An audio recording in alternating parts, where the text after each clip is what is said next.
If you think hypergamy and monkey branching is a big problem for your relationships, then you're doing something totally wrong.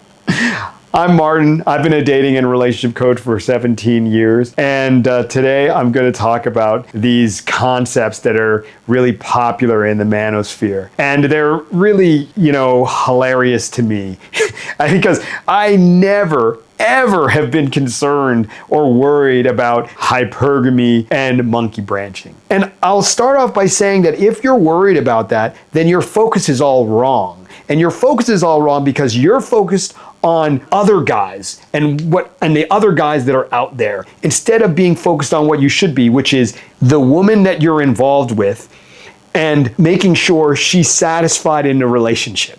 And there's this whole idea that many guys have out there that, women can never be satisfied. And it's like, okay, I agree with that. And I have a whole video where I talk about how it's not possible for you to make your woman 100% happy. Now, there are women who are very happy in their relationships, but for the most part, she's definitely going to be unhappy about some stuff, no doubt. However, her being unhappy and her monkey branching and her hypergamously looking for other guys are different issues because she has to be not only unhappy with some aspects of the relationship, she also has to feel that another relationship would be better than the relationship she has with you. See, you as a guy imagine that you can be totally satisfied in a relationship. That's not how women think. And in The Notebook, for example, one of the key kind of aspects is that the two main characters who ultimately end up together always have fights. Do you ever see guy movies where they're having fights? Of course not. Guys don't think that that's a normal part of a good relationship. But for women, having conflict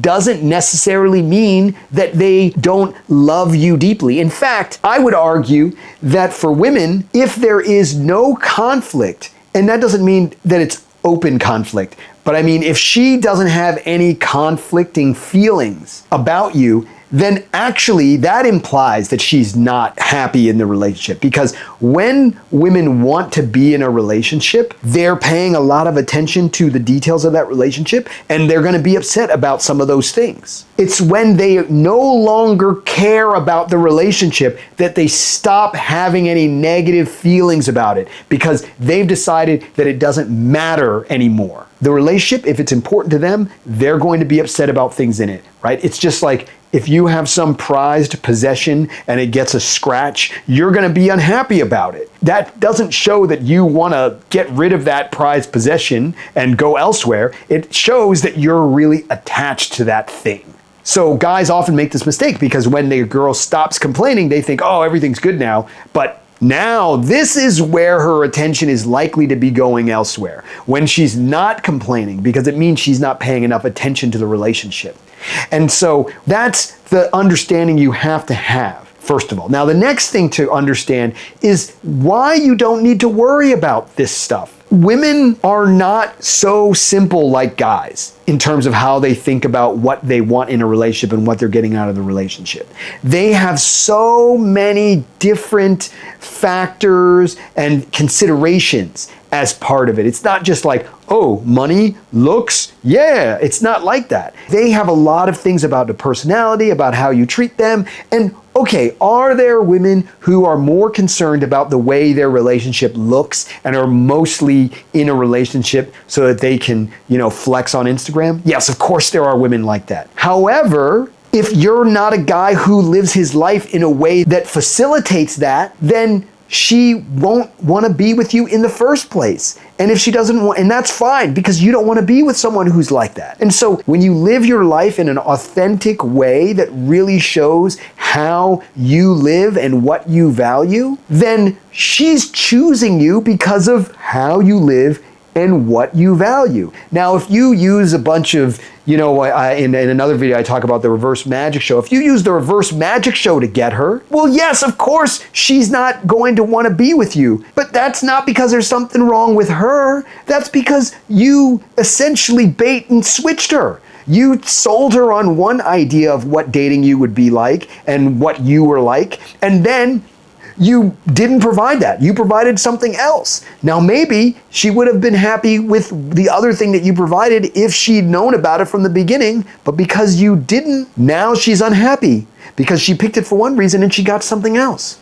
And I see plenty of guys doing that. And they do that, this reverse magic show, because they're thinking about hypergamy and monkey branching. They're thinking, I have to outcompete these other guys. Whereas what you should be thinking is not, I have to outcompete these other guys. You should be thinking, I have to find the girl who matches me and my lifestyle. So by presenting your lifestyle, your actual lifestyle, then you can see, or you can find the girls that look at that lifestyle and go, oh yes, that's what I'm looking for too. The things that you value, you want to find someone who also is looking for that same thing. So for example, if you're into like artistic pursuits, let's say, if you're into artistic pursuits and you like going to plays, or for example, and you like reading literature, okay? If you present that, now you might say, oh, well, girls aren't into that. Some girls are, plenty of girls are, but people don't generally post about that stuff. Why? Because people think no one's interested. But the reality is there are plenty of women who are interested in that.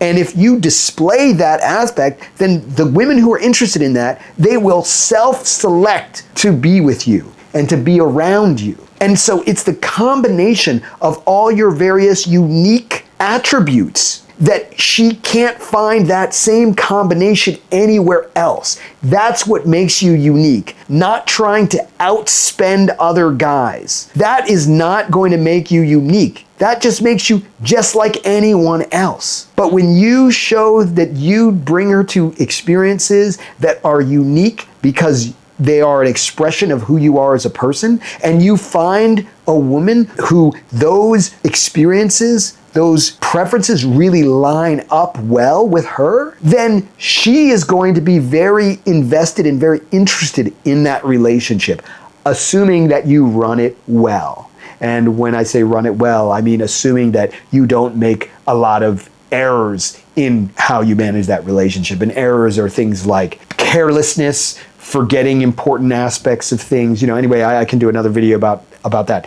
But assuming you don't make too many errors, then she's going to be very satisfied with what she's getting from you, knowing that she's not going to be able to get that elsewhere. And so because of that, it's not about hypergamy, because there is not a better, right? There is a different. And your different is supposed to be unique enough that she won't be compelled or inspired to look elsewhere. And the same with the monkey branching. Now, it is true that, some, especially like younger girls who don't have a lot of experience with guys or kind of new to dating, they often want to date around. But it's not monkey branching. It's experimenting because they don't know what it is they want. So if you're a guy and you're 23 or 24, if you could just bang 5, 6 different women in a week, you would, of course. Why wouldn't you? Most guys would be excited. I mean, if it was low effort enough, you would be excited to do that. Doesn't mean that you don't have the capacity to have a good relationship and to be with one woman. It just means that, hey, you have the opportunity to do that and maybe you have the time, so you would. But if you had to choose because of other things in your life, because for whatever reason, you have the capacity to be with one woman. And it's the same thing for some of these young girls. They may want to date around, but at some point, they also want a deeper relationship, because a deeper relationship allows more progression in areas. Whereas, when you just date a lot of people, that's one kind of experience and you kind of have a varied experience, but it's a very shallow experience. And at some point, they're going to want more than that. And that's where all those unique things about you come into play, because she, at some point, is going to choose one guy to spend more time with than other guys, right? Because there's a limited amount of time. And so people have to choose to some degree at some point. So stop worrying about this, hypergamous stuff that all these guys are out there talking about and this monkey branching stuff. Instead, you focus on your lifestyle, presenting your lifestyle in a compelling way, in an interesting way, in an exciting way, in a vivid way, and understand that the women that you most would want to be with are going to recognize that you are offering what they want most. and then they'll sign up and you don't need to worry about any of this other stuff. You just have to focus on managing that relationship well.